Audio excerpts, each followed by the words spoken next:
chaos of the 2025 Ryder Cup, not from the fairways, but from afar. Cameras caught glimpses of him at home in Jupiter, quiet, reflective, a world away from the noise that consumed the tournament. It wasn't that Tiger didn't care, it was that he knew when silence spoke louder than words. And for a while, his silence became the loudest sound in golf. Everyone wondered what he was thinking. Months earlier, Woods had already shocked fans by turning down the U.S. captaincy. According to PGA Tour reports, he said he couldn't dedicate the time the role demanded. His body was still healing. His commitments with the Tour and TGL project were relentless. It was a practical decision, but fans didn't see it that way. To many, Tiger's no felt like more than scheduling. It felt symbolic. As if the greatest player of the modern age was quietly stepping back from the mess golf had made of itself. Was he protecting his legacy, or making a statement without saying a word? In truth, Tiger's relationship with the Ryder Cup has never been simple. The Express resurfaced his old words from 1999 when he'd called the event an exhibition. Back then, people saw it as arrogance, a young champion too focused on individual glory. But now, in hindsight, those comments hit differently. Maybe he wasn't dismissing the cup, maybe he was warning it. Warning what could happen when ego, spectacle, and noise replaced respect. The same noise that now defined Bethpage. Was Tiger's old prophecy finally coming true? For months, he said nothing. No statement, no tweet. Just silence, deliberate, disciplined, unnerving. Fans filled that silence with theories. Some thought he was furious, others believed he was heartbroken. But those who knew him best saw something else: composure. Tiger wasn't absent, he was waiting. Waiting for the world to quiet down enough to actually hear him. And when he finally spoke, his words didn't echo, they cut. When Tiger Woods finally broke his silence, it wasn't in front of flashing cameras or a roaring audience. It was in his quiet, deliberate way, calm voice, steady gaze, no theatrics. He spoke not to defend anyone, but to remind everyone. Golf, he said, has always been a game of respect for the course, for your opponent, and for yourself. There was no anger, no accusation, just a steady truth that cut through months of chaos. It wasn't noise that people heard that day, it was clarity. He acknowledged the tension, the crowd behavior, and the disappointment that defined Bethpage. But Tiger didn't point fingers. Instead, he turned the lens back on everyone who loves the sport. We all share responsibility, he said, to keep the game what it's always been, something honorable. For him, the problem wasn't passion, it was the loss of restraint, the surrender to impulse. He called on players, fans, and even officials to reclaim golf's dignity, a phrase that would echo across clubhouses and press rooms for weeks. In an age of noise, Tiger was asking for quiet.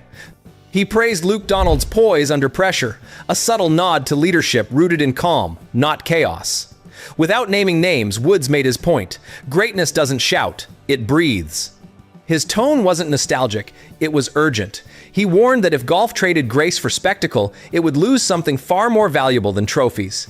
You can't build legacy on disrespect, he said softly. The line felt less like commentary and more like creed. It was Tiger, the philosopher of discipline, returning to protect the soul of his sport. In that moment, the narrative shifted. Fans who had spent months debating the behavior at Bethpage suddenly had something higher to focus on: integrity. Woods didn't give the sport answers, he gave it a mirror. And in that reflection, golf saw not just its mistakes, but its potential to be better. Tiger hadn't just spoken his mind, he'd reminded golf of its conscience. Tiger's words rippled through the game like a soft tide turning stone. Within days, other legends followed, not to contradict him, but to echo what they'd long felt. Tom Watson, still shaken from the scenes at Bethpage, called Woods' message a breath of truth the game needed. For Watson, it was redemption, a bridge between shame and accountability. He said, "We can't change the crowd overnight, but we can change the example we set." It was a humble concession from one of golf's proudest guardians. The old guard wasn't angry anymore, they were ready to rebuild. Gary Player, whose earlier outburst branded the event the worst in the world, softened his tone after Tiger's comments.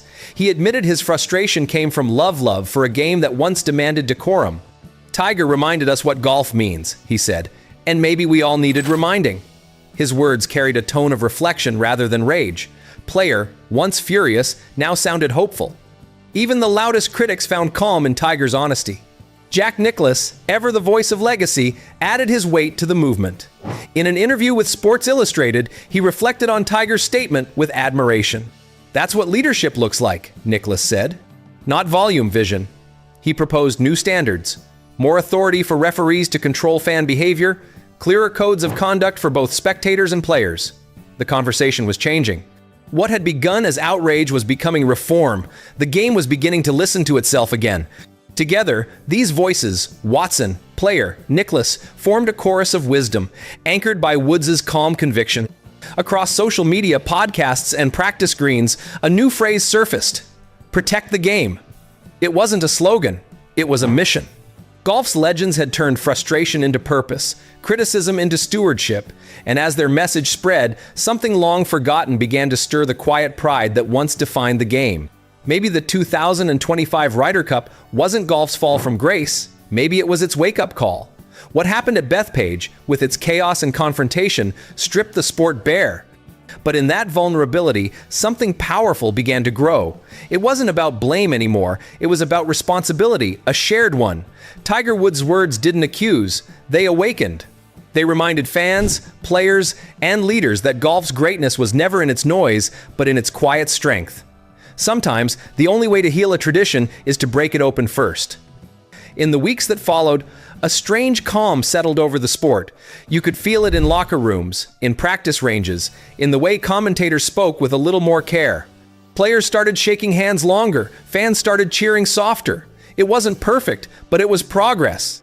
The honesty of legends like Woods, Nicklaus, and Watson had become the mirror golf needed to see itself clearly again. For once, the headlines weren't about controversy or chaos, they were about reflection. The noise was fading, and in its place, respect was making a quiet return. The PGA of America began talks about new guidelines, real authority for marshals, stricter codes for crowd conduct, better mental health resources for players. These weren't punishments, they were promises.